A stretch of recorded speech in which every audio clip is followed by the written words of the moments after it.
Hello बच्चों, intention of success में आपका स्वागत है। आज हम लोग शुरू करेंगे समास का दूसरा टॉपिक है द्वंद्व समास। द्वंद्व समास के नाम से ही आप लोग समझ सकते हैं कि द्वंद्व समास में पूरा लड़ाई झगड़ा की बातें होती है कि जो सामने वाला चाहे लड़ाई कर लीजिए, चाहे झगड़ा कर लीजिए, चाहे कंपटीशन, जब भी कोई एग्जाम देते हैं तो कोई सामने वाला प्रतिद्वंदी होता है।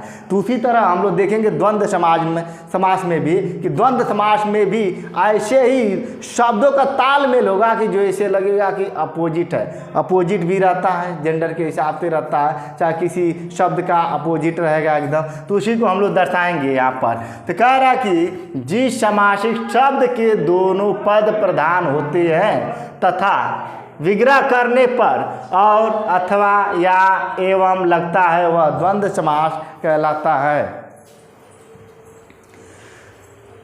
जैसे आप लोग देखेंगे कि भाई बहन, क्या कहेंगे? भाई बहन, क्या बनेंगे? भाई बहन। ठीक है, तो भाई बहन। अब द्वंद्व समास पहचानने का एक आसान तरीका है, सबसे मोस्ट इम्पॉर्टेंट, कि आप योजक चिन्ह से भी पहचान सकते हैं। जब भी योजक चिन्ह आता है तो आप समझ जाइए कि ये द्वंद्व समास है। और दूसरा देसी तरीका तो आपको बता ही दे रहे हैं कि हमेशा अपोजिट मिलेगा। क्या मिलेगा? अपोजिट। अक्सर सुने होंगे कि जब छोटे रहते हैं तो भाई बहन को एकदम लड़ाई झगड़ा करते हुए खूब ज़बरदस्त देखते हैं। कभी देखते हैं कि वो उसका मुंह तोड़ देता है और कभी भाई बहन का तोड़ देता है, लेकिन दोनों मिल करके रहते हैं। जब विग्रह करते हैं तो क्या बन जाता है? भाई और बहन। क्या बनेगा? भाई और बहन बन जाएगा। उसी तरह से क्या बनेगा? पाप और पुण्य। जाहिर सी बात है, पाप क्यों करेंगे भाई? जब पाप करेंगे तो जाहिर सी बात है कि उसकी क्षमादान के लिए कुछ बना रहेगा, तो पुण्य भी किया जाता है। देखिए, पाप बना, यहाँ पे पुण्य बना, तो दोनों को मिला करके क्या बना?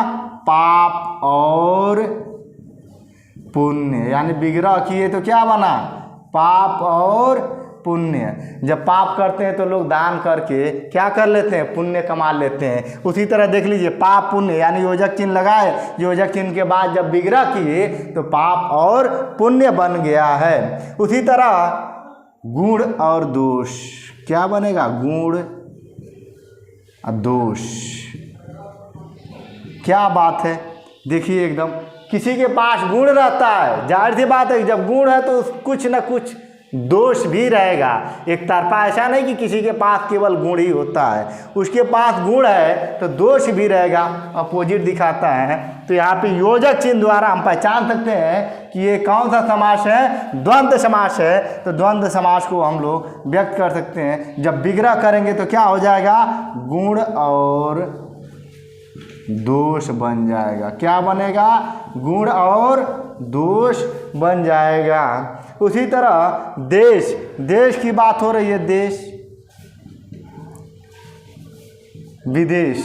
जाहिर से बात है कि देश में यहाँ है तो देश है, और कोई चला गया दूसरे यहाँ तो विदेश हो गया। यानी कि देश और विदेश, यानी कि योजक चिन्ह के द्वारा हम पहचान सकते हैं। क्या हो जाएगा? देश और विदेश। क्या बनेगा? देश और विदेश। उसी तरह देख लेंगे, कह रहा कि इस शब्द का, इसका भी प्रयोग करके देख लेते हैं। खरा, खोटा।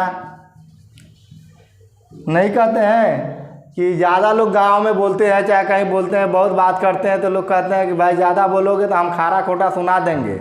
या तो खारा सुनाएंगे या तो खोटा सुनाएंगे, यानी बढ़िया सुनाएंगे या तो खराब सुना देंगे। तो कह रहा है कि यही खारा खोटा हो जाएगा, या तो खरा या तो क्या बनेगा? खोटा।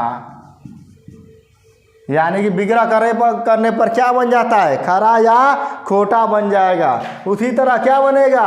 ऊंच नीच। ठीक है, क्या बनेगा? ऊंच। या ऊंच होगा या तो क्या हो जाएगा? नीच हो जाएगा। तो क्या बनेगा विग्रह करने पर? ऊंच या नीच। ठीक है। आई होप यू अंडरस्टैंड कि आप द्वंद्व समास समझ चुके हैं बहुत बेहतर तरीके से। ठीक है, इसमें समझने का आसान तरीका सबसे है कि सबसे पहली बात कि आप योजक चिन्ह को देख लेंगे।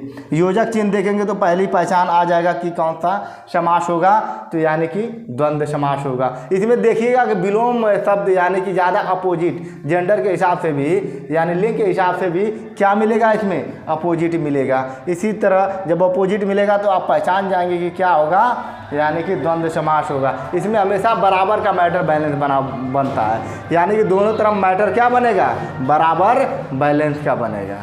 ठीक है।